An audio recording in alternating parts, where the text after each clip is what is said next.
part of the Press Play Podcast Network.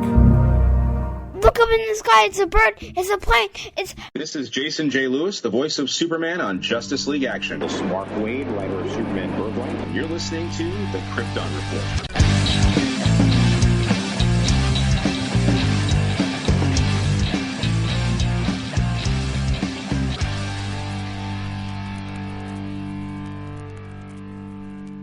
Welcome to the Krypton Report, the only Krypton Report podcast there is. I'm your host, Tyler, the Superman of Blue, the man of tomorrow. With me is James Cole. What's up? What's up? I got a freaking girlfriend freaking out on Smallville season 8. Cause you dating her. She just came back. I had to mute her on your introduction, so she didn't interrupt. She's so excited about Smallville season 8. Yeah. Good job, James. I think 8, 9, and 10 with the Clark and Lois years, I think, are going to be her favorite. I mean, I can't help it but love those. They just wore out Lana. She should have really parted ways. Like I've said this many times, she should have either left after season 5, really making Clark grow up kind of thing, or she should have married Lex and they should have had a good relationship. And she was burned at Clark for lying to her and everything all those years, and right. And then her. I mean, it should have been something a little different, just because. Yeah. But well, with seasons, the end of season 5 and season 6 and 7, you got some really, really strong acting from Kristen. At least she acted the hell out of those hard years. It's just one of those examples that her character went through. A character that gets stuck staying around longer than they should be. Well, you know what? That was at least the resolution they made for season 7. You know what I'm saying?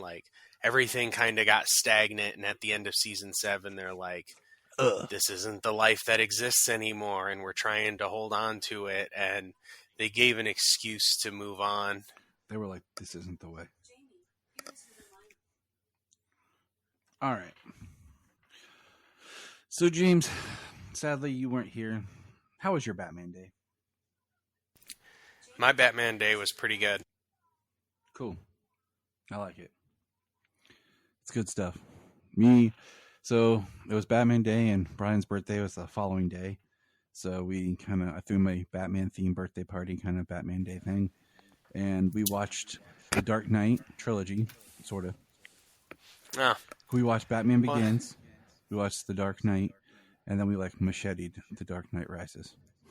Oh, really? Yeah. Interesting. You can do that. I mean, honestly, there's so much of that movie that, if you've already watched it and you've seen it multiple times, you can just skip through it and watch certain parts because. Yeah, any part with Tom Hardy, really. I mean, even the end, even though it's kind of the worst bit for him, but even anything with with Bane character in that. Yeah, that movie. I mean, the thing is, I actually going back. I really like John Blake in that movie. I just wish his name wasn't John Blake. But I feel it. It feels like you're watching my different Batman movies. day was really. I wish I could have been there. Right. I wish I could have been there. That sounds like a great weekend. A great way to spend a weekend. Batman day and then a Batman birthday. Sounds great. Yeah, we went up to Pack Rat Comics. I got the Batman Gargoyle of Gotham book #1, and it's interesting but okay. Not as great as I had hoped.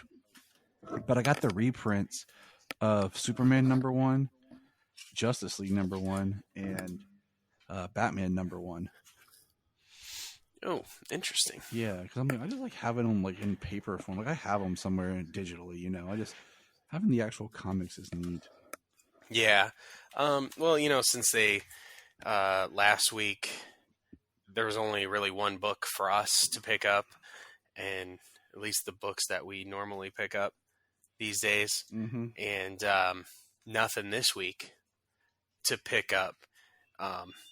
I got my Steelworks #4 this week, yesterday. Haven't even had a chance to read it yet, but they had a sale on figures, and I got a Bane pop figure.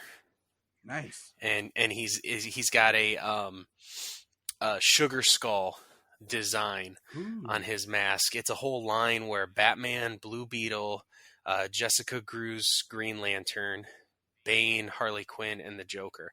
I at least like the fact that they've got 3 Latin American characters, Latino characters in this line to have the Sugar Skulls. And they're going to pick, obviously, Harley Quinn, Joker, and Batman being the best-selling characters. Yeah. But, I saw this Bane, and I was like, and I needed to get it. I just had to get it, so I was like, sweet. Cool. The last pop figure I got was Doomsday, the Walgreens exclusive that I found at a thrift store. Yeah, you sent me a picture of that. I thought it was awesome. It is awesome. This thrift store is one of those thrift stores that it's a thrift store, but then they get stuff in from stores or random wholesalers or something. I don't know. It's a dope store. But we got some news. And you know what? Did you introduce me? I don't think you introduced me as a bearded wonder or anything this time. Nope. I want to throw you off your game. I just said what? James Cole. It was really quick. That was interesting. No, it's actually funny that you didn't do that because I just taught Jimmy to shave. And you're shaved? Within this last hour. Yeah, and I'm clean shaven right now. So I got to let it grow in. Take a picture of yourself right now. That sounds really weird to say, but I just want to let everyone know. I'll shoot you a picture of me and Jimmy. For as long as I've known James. I just gave him his first shaving lesson today. I think for as long as I've known you, you've never been completely shaven. I mean, I've always had a little bit of a goatee. That's as smallest I've gone. And I'm going to shave a little bit more for Halloween because of my costume. There you go. Oh, that Bane is dope. Yeah, right? I like it. Oh, man, James, you look so young. You look so... It's so funny. When we're young, we want to grow facial hair and look older. Then all of a sudden we realize, oh, we're old. Shit. Shave. Let's look young. Let's look young. Yeah. Oh, that's hilarious. Well, that's shaving with James for the day. I have to change your profile photo. Photoshop. Oh no, it's coming back. That's cool. Yeah, I gotta. And then next week I'll line it up after after it starts to grow in this next week, and it'll come back real quick. Yeah, for Halloween, I think I might actually go clean shaven just because of my costume, and then let it all grow back at the same time. Right. We'll see. Probably. We'll see how it goes. So, but hey, let's get into some news. So, rumor is that the Crisis on Infinite Earth animated film is going to be part of a trilogy. I have no idea what that means. There's going to be Crisis Part 1, Part 2, Part 3. That's the rumor. Since they only announced that one film, and then the Watchmen film really for coming up next year, and Batman Aztec or whatever. Yeah, I mean, if it's gonna be a trilogy of films, I mean, it's got to be 3 parts. Oh man, it's interesting. Everybody said that if they couldn't do it with one. Yeah. They just announced Crisis. They didn't say if it was going to be multiple parts. People were like, you're not going to fit that in under 90 minutes like almost all of these animated films have always been. Because, I mean, if you did, it's not like you're really doing the Crisis story. You're just going to do, Superman, Batman, and Wonder Woman fight the Monitor, or the Anti-Monitor. So, it'll be weird. So, yeah, I think it has to be. And I think Watchmen has to be at least 2 parts, too. You know what I mean? Yeah. So, I'm just kind of curious.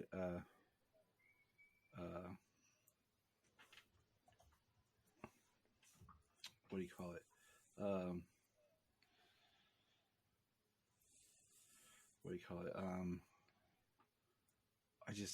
don't know. Say Watchmen or Crisis. Which one are we on? I don't know if I really want the Watchmen. I don't know. I'm very in a weird spot with it, to be honest. I mean, going back to the well that is Watchmen, it's extremely influential. The movie was very widely liked and, of course, disliked because it was a Snyder film by both comic book fans and general audience members. But it's really good. It'd be interesting to see, and I'm just wondering if they're gonna have like more of the art aesthetic, like the character models closer to the comic. Like they used to try and do more of the art styles of the films before, when they would try to do match up some art styles with the books, like they did with the Dark Knight Returns. Yep. We'll see. Yeah, we will see. All right, so there was a really cool fan-made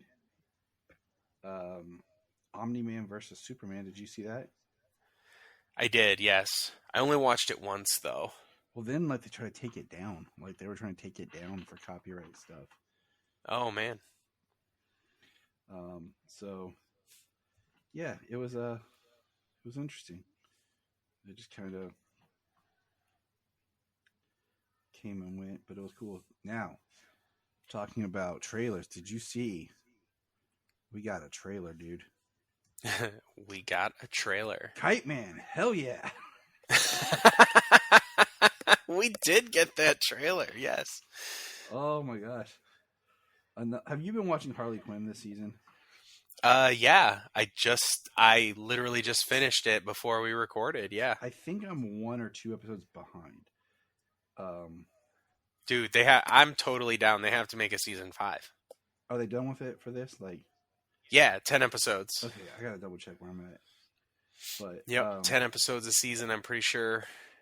It just, it's been good. I feel like this season's been a little off, but the one of my favorite things was in the first season with Kite Man, and he just was such a good-hearted dude in the first 2 seasons, and that he's getting his own show. I'm just like, I'm pumped. Yeah, I want to see it. It looks hilarious. Kite Man was a great character, and just more of this world.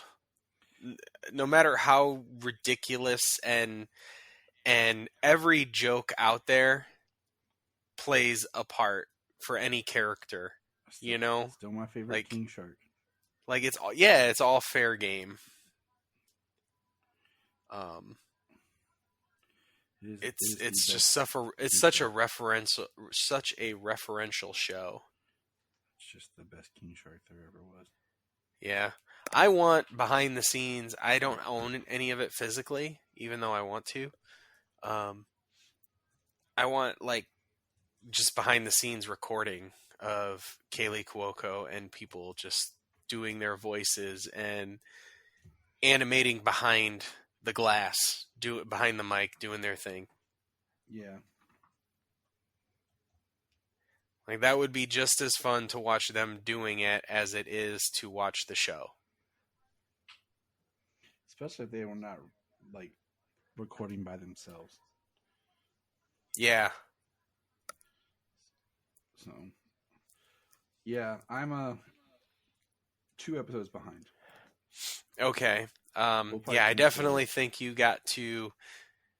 We'll finish. I definitely think you got to finish it because it finishes strong.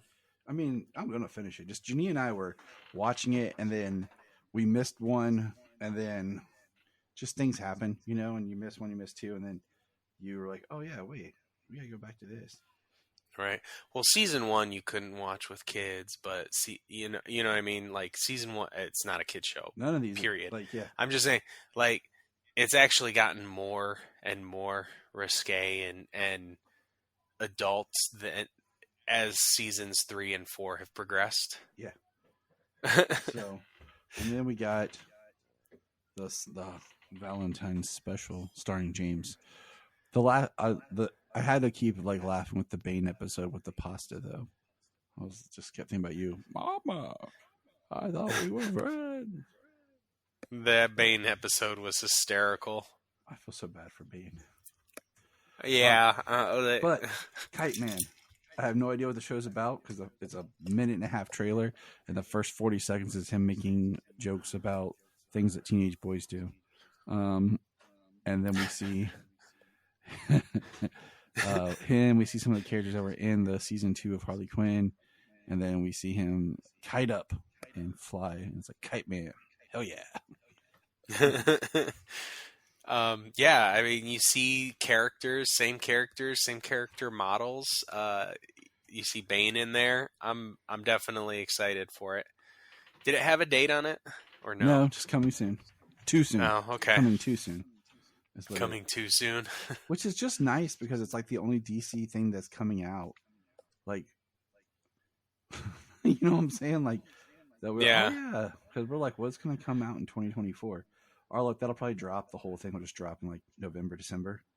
So like, it still won't be anything in 2024. We still have. Well, I hope if they still do it, the like whatever Thursday, one a week. Let it go. Let it keep going like that. I'll tell you okay what, with that format. Janine and I have loved that Ahsoka drops Tuesday nights at 9:00. Oh, really? I didn't know that. Yes. So that means we can, like, at a normal time, watch it without being spoiled all day through people on social media. Yeah, so, that's pretty awesome. So on Tuesday nights, we put the kids to bed, and then we watch Ahsoka. Yeah, absolutely. You know, I do not begrudge appointment television at all. I mean, that's kind of the way. That's the way we all grew up. But the binge model, like I said, like it comes like, and then everybody spoils it from beginning to end the first day, and then it disappears as fast as people were talking about it. It disappears, and that's why I think at least Netflix got smart with like doing like breaking the season up like 2 parts. You know, right? I still feel like they with the last season of The Witcher, it still felt like it was too close together. I still feel like even with the splitting up, I haven't got to watch it yet, but I still feel like it was too close. But all right, so let's talk about the other trailer that we're here to talk about. So, oh yeah, we started hearing like the internet just got stupid, right? Oh, absolutely. You know, like Warner Brothers doesn't care about Aquaman. Warner Brothers can't find Aquaman; it's been deleted off their servers. Warner Brothers like this, and I mean, they were just. Like they're not gonna like you plain said it. Like yeah, internet got stupid. Like it was stupid. And I mean these were coming from like major news outlets and stuff. Like Warner Brothers not marketing. And then I had seen something that said they're going to start like in October and really push it, which I think smart right now. Like don't build a huge marketing campaign. Start just a couple of months out, you know, and get into it. And the first thing we saw is a couple of toys. Photos, and it was like the 12-inch Mira, Black Manta, Aquaman, Stealth Aquaman, and Orm figures, and they look cool. You know, they're coming from Spin Master, and they make great 12-inch toys. And then, like right as last week, when all this stuff was like hitting the fan of just stupidity, all of a sudden I was actually sitting in here, and my phone goes off, and it said Aquaman teaser. And it was like a 10-second, 30-second teaser, like trailer coming in 4 days. And I really felt like that was Warner Brothers like getting on to like, hey, we don't want this to keep going with this stupidity. Well, you know, when it comes down to it, the word around DC has been dictated by the stupidity of reporting. Yeah. You know what I mean? Most movies go through reshoots and pickups. Almost every single movie does it, but every single time DC has that scheduled in, people are like, "Oh, they're doing reshoots and you know, everything's spoiled, everything's ridiculous, everything's you know, dead. They're just scrambling at DC all the time. You know what I mean? Yeah. I mean, they've been reactionary as long as we can remember. We know that. That's Warner Brothers' thing through the last 10 years. But it's just everything's been dictated, and I think part of that has been the way that everything's been spoken about DC has really been part of why the DC brand has been so damaged over the last 10 years. I mean, we knew it'd be reshoots because they went through like, this is the last movie before Gunn. Take it as you will. This is, this movie suffered a little bit from shuffling because of special effects, through reshoots, but also because we know that in this film, there exists some sort of a Batman scene they shot with Keaton, then they shot one with Affleck, and they're probably, neither of them are going to be in the film. So it's just one of those, like, yeah, it had to have reshoots and stuff because it was in the changing of the guard, Yeah. What I had said earlier, when we were discussing this is I hope that, seeing as this is like the DCEU's only billion-dollar film, that this team had a little bit more freedom to make the movie that they wanted to make. Because from the trailer that we can tell, like, the visuals are the same, the style is the same. Heck, maybe even just a little bit of some of the wide shots of Atlantis or some of the surrounding areas might even take a little more into the underwater ruins look that we got from Zack Snyder's Justice League. I mean, of Atlantis and different places, but that this team may have at least had a chance to make the movie they wanted without as much of the it has to be this and it has to have this type of humor and stuff. You know what I'm saying? Mm-hmm. My thing is, I'm gonna throw this out here, is I feel like they're gonna remove anything that ties it to any other DC stuff, and that way they can do a third Aquaman film, and it can really just stand on its own. Right. They don't. Well, especially if this one brings in, almost as much money as the last one. My guess is $600 million. Well, like I said, this is James Wan, this is Jason Momoa. People liked the last movie. People went and saw the last movie. I think a lot of people will still come to see this because they at least have, a good recollection of what the first movie entailed. I mean, there's no controversy around this movie other than just being DC in the last DCEU movie, which to your layman movie person doesn't matter. Yeah, and the only other controversy around this movie is Amber Heard, and we only literally get a quick one shot of her in this trailer. Yeah, and they've pretty much removed her as much as they could from the film. Which we see in the film. He is a father, so I'm expecting that the mother is around somewhere. So my thought is, we get this trailer, and we got voiceover, and it says basically this movie takes place 4 years after Aquaman. He says 4 years ago, I didn't have a job, and now I'm a husband and a father. And the King of Atlantis. Right. It's a heck of a job. But yeah, let's get into this trailer deep. I'm pulling it up right now. Oh, I've already watched it 3 times on repeat while we're talking about it. For some reason, YouTube just wouldn't load on my computer. It's almost got 12 million views in 3 days. So I think that's a lot of people have seen it. It looks like he's doing that Hawaiian thing, like with his dad. We see Thomas. We see the Arthur's energy. Then we see like some more of Atlantis. There's like 500 million Atlanteans. We learn. Mm-hmm. His costume drawing was kind of funny. Yeah, so let's jump into that real quick. The only 2 concerning things that I had about the trailer, and not even really, is obviously the child on the when he's changing the baby, there's going to be some kind of pee joke. Yeah. Like, it's cut just that way, and it's a baby. I mean, what are you going to do?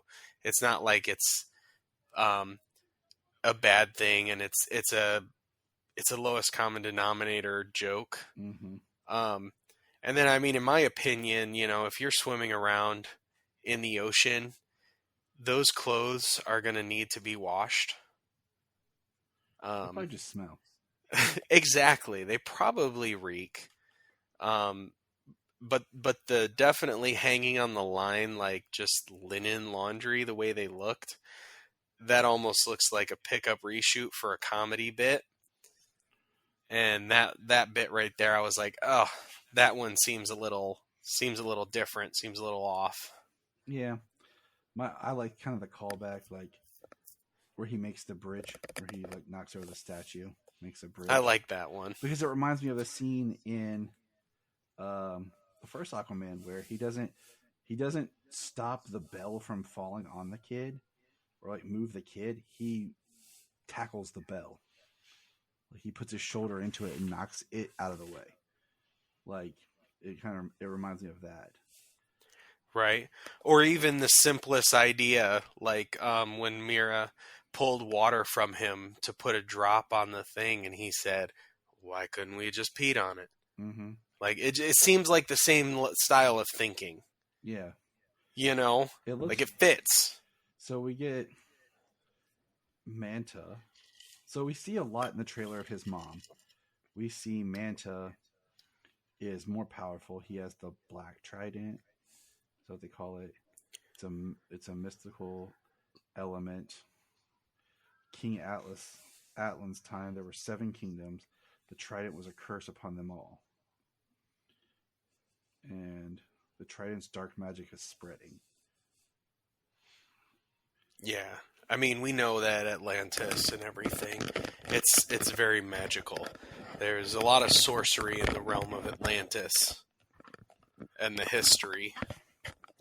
So, I mean, we see Orm, we see, you know, they're together, working together, which is great. We see a lot of just really cool Atlantean stuff and characters. I mean, they're 2 highlights of the last film, Jason Momoa and Patrick Wilson. I mean, and you've got them like headlighting this film. I mean, I can't watch we have waited because of this movie to do our commentary on Aquaman. And I really can't wait to do that with you as we prepare for this film. And I've been wanting to rewatch Aquaman lately, so the fact that this trailer came out and that we're going to do this commentary before this movie comes out and before we go see it, I'm actually really excited, and I've been holding off on watching it, and I've been wanting to. Well, because I like the first one. Oh, I do too. think the first one's great. It was one of the first movies I bought on 4K when I bought my 4K Blu-ray player. I need to pick it up in 4K. I absolutely have it in Blu-ray, but 4K would be amazing when I get my new TV and a 4K player. When Brian came over Brian brought over, he had the Dark Knight trilogy on 4K. So we watched that compared to my just Blu-ray. I bet that looks great. It did look really good. But we see we see Queen Atlanta, and we see that Manta burns down Thomas's house. And we see a scene of like him in the wreckage. I mean, I really think that Thomas is going to die and Atlanta's going to die in this. You know what? I mean, that's an interesting thought. Especially the fact that the entire lighthouse is destroyed. I'm curious if they didn't do some pickups, some reshoots with Nicole Kidman. To take place of Amber Heard. To take place of Mira, absolutely. Yeah. To give what Mira would be saying to Queen Atlanta. It might take away a little bit of the impact. But not if you focus the movie as much on the brothers and the fact they're brothers because of her. Yeah. And like I told Solomon as we were watching this, I'm like, if they kill their mom, that'll solidify Orm being on Aquaman's side. To stop Manta and whatever he's planning. That makes sense. That's what would officially bring them like completely together. Because that's what stopped them from fighting in the first movie, you know? Right. And I mean, speaking of Manta, I mean, how good did he look last movie? Like, he looks even better this movie. It's a natural Like, progression of his costume. yeah, he looked perfect in the first movie. He looks even more perfect in this movie. It looks great. So yeah, really, really looking forward to that. We found out just since the trailer dropped that we've got 3 different King Atlans. Yep. The one that was in 3 different movies. You saw the one that was in the history lesson. Yep, and then we have the one that was in Aquaman, and then we have a new one in this one. Yeah, like, and yeah, it makes me wonder if there was. I said this too. If they even gave a damn about seeing if the same person can come back and play the character. Well, or I feel like sometimes they just get somebody who looks good. Then they're like, "Can this dude really act?" Like now we're actually gonna make it a character. They all look so similar. They really do. Putting them side by side, you can tell the difference, but they all look so similar. I don't think I would have really noticed if I hadn't really paid attention to the new one versus Aquaman. Really. Yeah. Brian, like I listened to him talk about him and Dre talking. They're like, "Yeah, man, I think Black Man is going to kill the baby." I'm like, "No, dude, they would not do that." Because I don't think they're going that far. If you kill the baby, like you lost your audience. I don't care if it is comic accurate or whatever. Like you have lost your audience. I mean, John Wick lost a dog, and he had to murder how many people to redeem the fact that a dog was killed in his movie? Okay. Yeah, dude. You know, we're gonna hold that because on that thought, John Wick, like the only 2 people I think who have the highest body count of all people on like screen on film is John Wick versus all of the characters Kane Hodder has played. like that's the only comparable. Yeah, it's the only comparable body counts. You know what I'm saying? John Wick and God. Yeah. Yeah. So I will think there'll be. I would like their Black Manta to have a son. This is my prediction, and I pitched mine that Black Manta has a son with an Atlantean, like he did in Young Justice to gain entrance into Atlantis, not Atlanta, Atlantis. All the A names. Yeah. And he just he despises him, so he despises his own child. And then Arthur takes it to raise alongside his son as a brother, much like kind of like a new generation of Orm in himself. 2 worlds together, and he, I think that's more it would plausible. Be interesting to have them, especially if they call him Tempest and Aqualad. You call him Calderon, and he's Aqualad. Or Jackson Hyde, like that whole thing got wrapped up into one character. So I think that's more plausible. Do you think Aquaman's losing a hand? Oh man, kind of like I always think back to. I think Jason Momoa wants to look badass with a hook for a hand. So I'm totally thinking he's going to lose a hand, just like what do you call it? In Justice League Unlimited, when he cuts his own hand off. Right. No, if it happens, I would not be surprised in the least, and I think it would look really cool. It'd be really interesting to have that kind of happen in today's stories. That is a 90s story, and compared to today, Aquaman has both of his hands. So I don't know if it will. But like how we talk about, man, it seems like so many of the films, not the TV as much, but like the films pull from like the 80s and 90s stories, because that's where the directors and stuff grew up with. We talked about that before. It seems like, right. Or they pull from like what's current at the moment. Like, yeah, there's like this nice gray area that they don't touch. But I'm stoked. I was already stoked for it. I'm even more stoked now. I would have went in seeing the movie without ever seeing a trailer. I would have just been like, okay, let's go. Let's do this. For sure. Like James Wan and Momoa are back. Sweet. Aquaman movie. Sweet. Let's do it. Yeah, yeah. The last two, this one and Aquaman, and then Blue Beetle. Speaking I of, have a feeling like boom, like speaking of Blue Beetle, Solomon decided he wants to be Blue Beetle for Halloween, and Oh yeah. we found a costume at Walmart and just went ahead and got it for him. So Solomon will be Blue Beetle. Oh, that's awesome! I can't wait to see it. So it looks. I bet. I mean, I'm sure he's tried it on already. Oh right? no! So I always tell them, like, when they get their Halloween costumes, we go home, you try it on, and then I'm putting it away, and then after Halloween you can play with it and everything. So Solomon wants to try it on, and it's just me and him sitting in the living room, okay?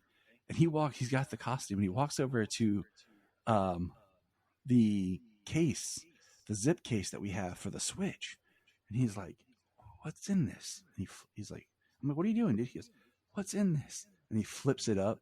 And he's like, "Ah!" And he starts like freaking out. And he starts putting the costume on. And he's like yelling. He's like, "Ah!" And then I just start screaming, "It's going up his ass!" I'm like, "Jania, it's in it!" Like I'm yelling it. And then he like gets it on. He's like, "Whoa, what is this?" Like he's like moving around. I'm like, "Yeah." I'm like, "That's sweet, Solomon. Good, well played, buddy." Right. So That's fun. it was cool. But Yeah, that's hysterical. all right. So now we're going to shift everybody into the Ruby Spears finale. We're going to finish up the Ruby Spears episodes, everybody.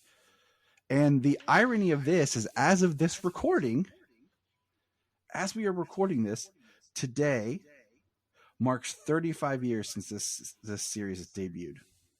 So we are wrapping up it on the anniversary of its 35th year debut. So That's kind of cool. Yeah. I did not know that. I did not either. That's a surprise to me. So episode 10, The Beast Beneath the Streets / First Date. And if the Blink-182 song just popped in your head, then you're a good listener. A mutant steals Superman's powers in The Beast Beneath the Streets.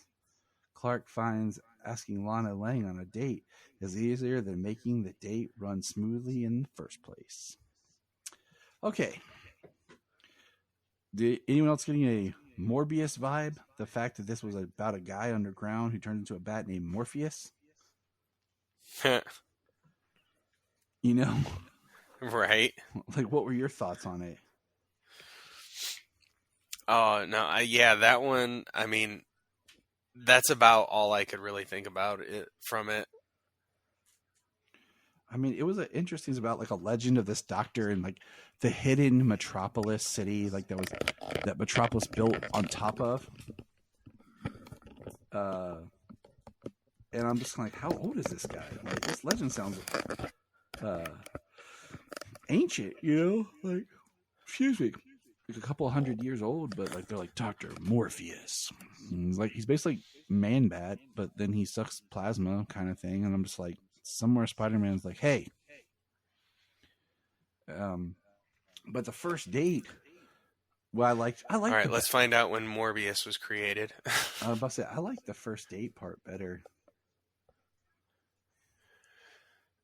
I mean, as it is, like, we're finishing up, you know, we can talk, we watched all three of them. I kind of like how those backup stories were like taking place, like him growing up. Yeah. You know, at different times of his life. He started really young from the beginning. With the baby and him being adopted. Yep. And then growing up all the way through high school and a date and graduation. So, you know, he takes Lana on a first date to a concert. The band isn't showing up, and he has to get her back by 11. What concert did he go to that the band's not hitting the stage by 10:30, 10 o'clock? He goes to get drinks, and it's then like Woodstock or something, playing all night long. Flies out, finds the band, fixes their vehicle, and gets them back on time. And Lana's like, Clark, where did you go? Why do you have grease on you? So it was cute. We were watching the last two episodes today, and Jania was like, when did this come out? I was like 88, and it ran for 13 episodes. She's like, it's pretty good. It holds up. I'm like, it does. Like, it's not bad at all. Yeah, there's a lot to each episode, really. A lot happens in each episode, and then you still have the backup in each one, and it's 23 minutes. So, number 11, Wild Shark. To play or not to play, Superman tackles Wild Shark in the Bermuda Triangle and Wild Shark. Clark learns he can't play football in Play or Not to Play. Okay. First of all, the Wild Shark thing was kind of cool and funny because it's like this Bermuda Triangle and they have this giant shark submarine boat thing. We get Lois dancing as a hula girl to sneak Underwater pirates. Yeah. Underwater pirates. Perry and his wife. I can't remember her name because it's not Alice. That's always because that was the one that was on Lois and Clark. Lois and Clark, yeah. You know, they're on the ship that gets kidnapped, and then Clark, Jimmy and Lois go down, and Lois takes a job as a hula girl, and like tricks a employee of Wild Shark to find out where to go, which I thought was funny. Men, right? And so easily swayed we are. I know. You see that tried on me, right? And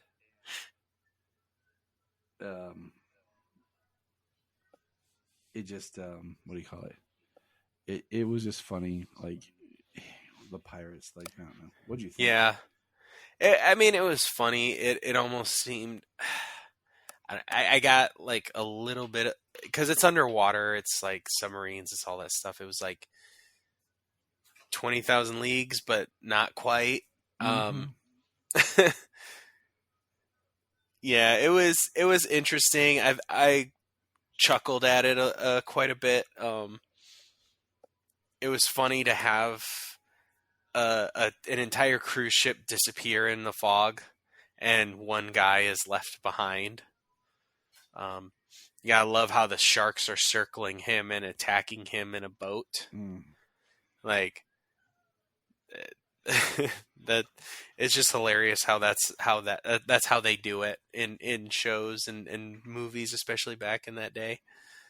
Gee willikers, James. All right. And then, yeah, it was interesting. And then I really liked the backup. Yeah. It's funny because I liked most of the backups a little more than I liked a chunk of the episodes. Yes. All of that comes from just us kind of growing with Smallville. We're like, oh man, this is like our Clark. Life sucks because you're playing football. Gee willikers. But yeah, he goes out for football and completely is amazing, and his parents have issues with it. The next day he goes back to practice and he sucks. Yeah, this is how I normally play. And they're like, oh, Kent. So yesterday was a fluke? Yeah. Oh, boy. Well, I guess you're now team manager.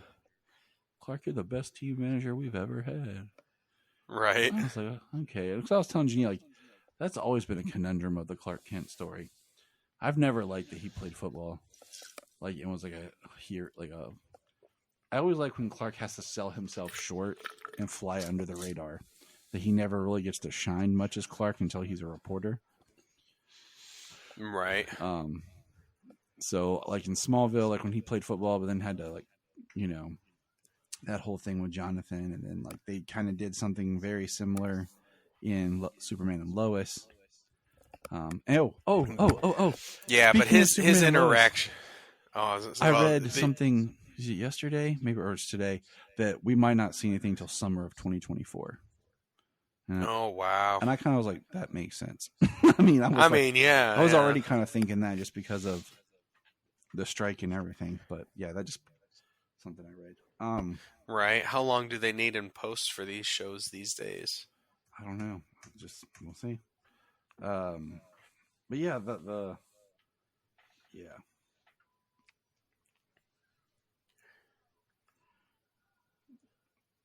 So I mean, certainly the football thing strikes us, especially with the Smallville bit.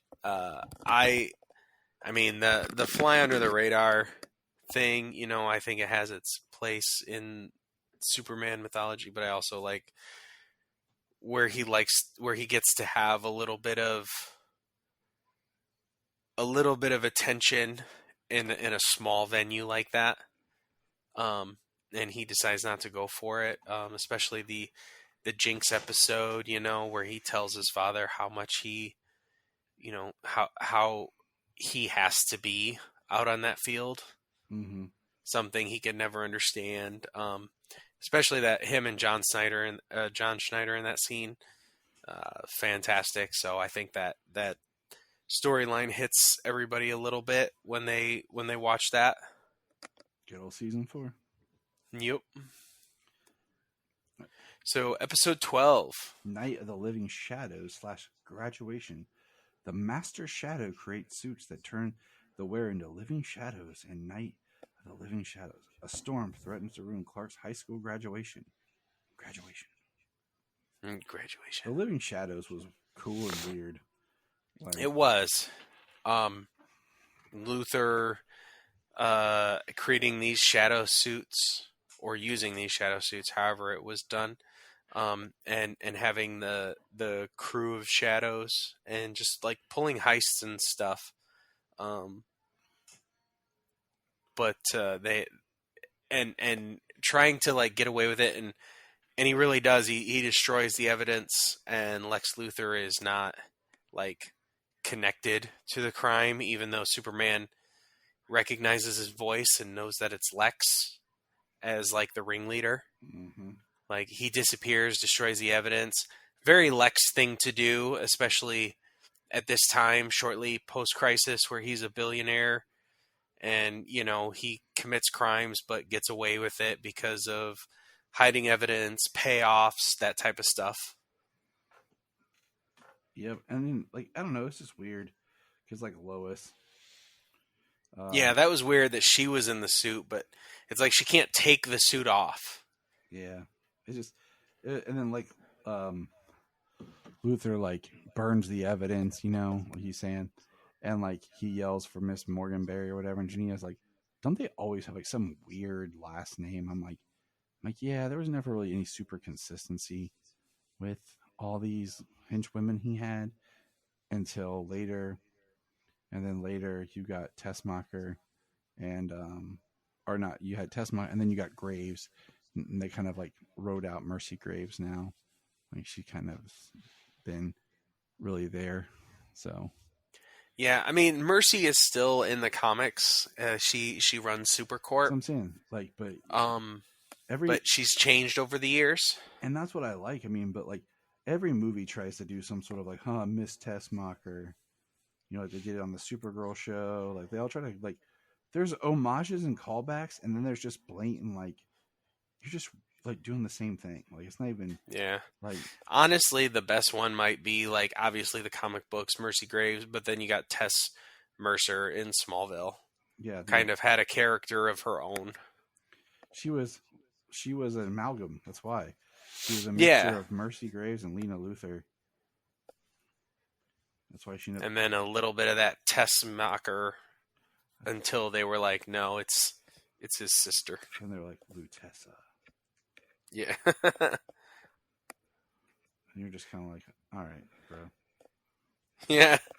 All right. Well, I mean, like the comic book universe is built on retcons, and so me and Brian were talking you got to about retcon everything. You got to retcon everything. Me and Brian figured that out. We were watching Batman Begins, and you have a quick pan shot of the Gordons, and they're feeding their baby in a high chair, and then all of a sudden, in The Dark Knight, which takes place a year later, like their daughter is pretty much aged up to the same age as their son, James Jr.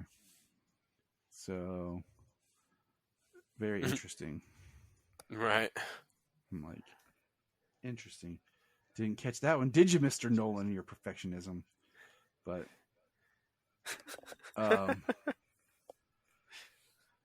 but then, okay, so graduation's funny because Clark and Lana are getting pictures taken, and then he's going home so his parents will see him in a gown. Um, And then there's like some cows who escape. yeah, but he gets dog prints on him first, and then the cows escape, and he puts them in the barn, and he gets mud on him, and then it's all ruined.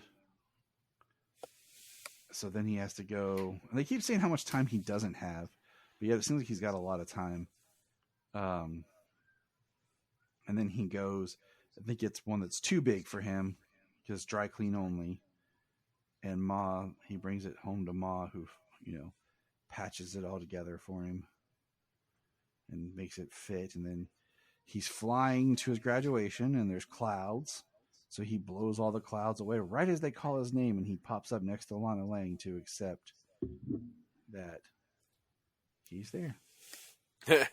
Yeah, like he flew right into the crowd. Like first he's not there, then the next he is. And it was cool.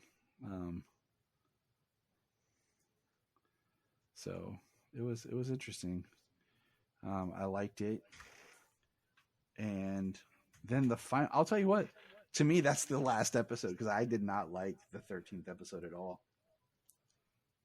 No, not really. I didn't like either story. Because the last one's called The Last Time I Saw Earth. It's Superman. An alien steals a space shuttle, and the last time I see Earth, and then the backup Superman is revealed to be revealed to the public for the first time. And like, I don't know, it was just boring. An alien steals a space shuttle that Lois and Jimmy are going to the space station on, and then Superman flies on the outside of the shuttle through hyperspace to get it. Yeah. It was kind of the most interesting thing on it, honestly, was the fact that they were like being sold for food. Yeah, the most interesting part was they basically meat chopped up and made into like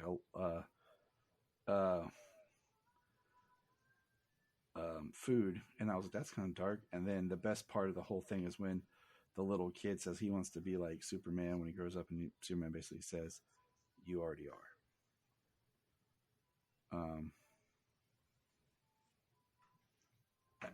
And then he flies him back. And then the backup at the last one being Ma and Pa takes Clark, who already looks like regular Clark that we know, to the airport, and he's flying to Metropolis, and he shows up late for his job interview, and they're like, "You have no experience." And my first thought is, how did he get the job interview? He has no experience. Yeah. So that's why I like, Clark starting out as an intern or at the bottom, working his way up. Right. At the bottom, or at least he has some experience like from around the world, but it's like not hard-hitting journalism. I really like the way it played out in Lois and Clark. Because the reason he got hired in the original comics was he was the fastest typist they'd ever seen. And then the way he goes out and takes the story that Lois doesn't want and writes a great piece, I think so much greater than in this. There's this guy with a tank going crazy in the town. He's robbing banks, and they go out to get him, and then he's with Lois, and then Lois takes off to do the job without him, and then he turns into Superman, and Lois is like, "Oh, no name like for him." She's like, "Just call me a friend," and she's all swooning over him, like, "I think this will be a beautiful friendship." And then he's like, "Yeah." I mean, so it was cool. Like, but yeah, it just kind of let me down because that's the way it ended the series. And I was like, all right. Yeah. I mean, the backup idea is cool. Him, like I said, like kind of growing up to that point and then becoming Superman. So it was interesting. But no, you're right. The final episode, the first story and the last story, is kind of goes wah wah in the end. Yeah. So, all right. We finished the Ruby Spears. Now, good listeners, what should we review next? Like, what do you think, James? Like what should I was kind of thinking about doing Justice League Action. We could do like just the Superman episodes. Because it's something no one talks about. Because we still have to do Superboy, but it's not streaming anywhere for you. Like, Yeah, I don't have it. I don't have it physically. I don't have it streaming. I mean, I have Justice League Action. I can definitely do that, and I'm fine with doing all of it, but we can just do the Superman episodes.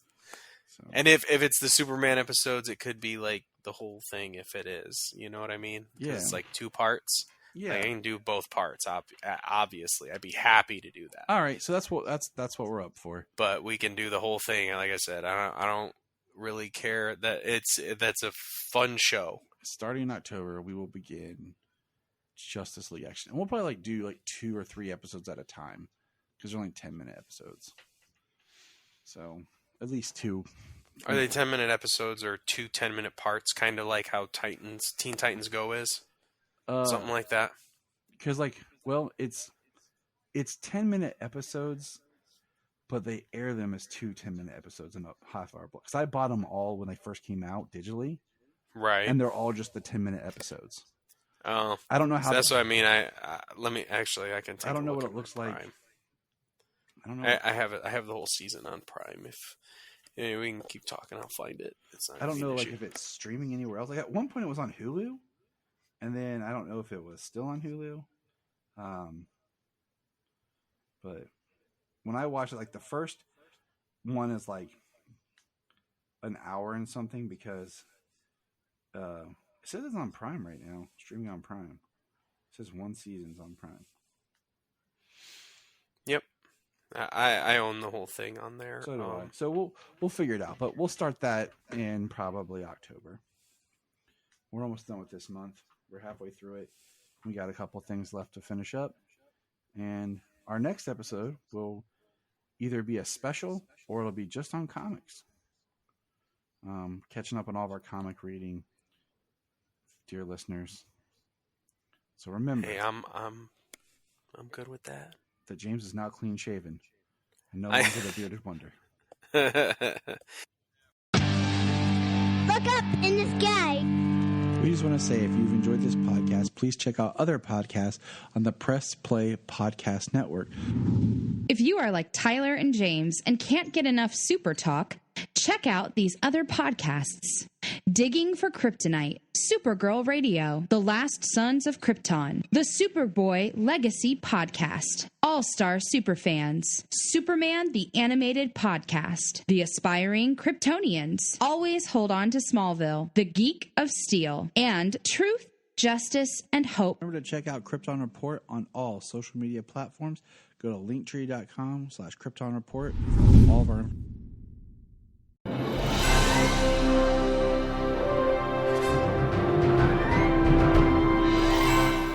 What's up, everybody? Chase Smith here from the Chase Smith Podcast and Cavs on the Break NBA Podcast. And I'm JD, host of the Hyman Podcast, part of the Press Play Podcast Network, and we are super excited to bring you a brand new show starting next Tuesday, the Fanfare Podcast. The Fanfare Podcast is all about your favorite movies and our favorite movies and the best moments in cinema. To help guide our discussion, each episode will feature one classic, and we will grade this movie using a report card-like scale A through F. We're going to be grading categories like acting, directing, cinematography, the score, and even the movie poster itself.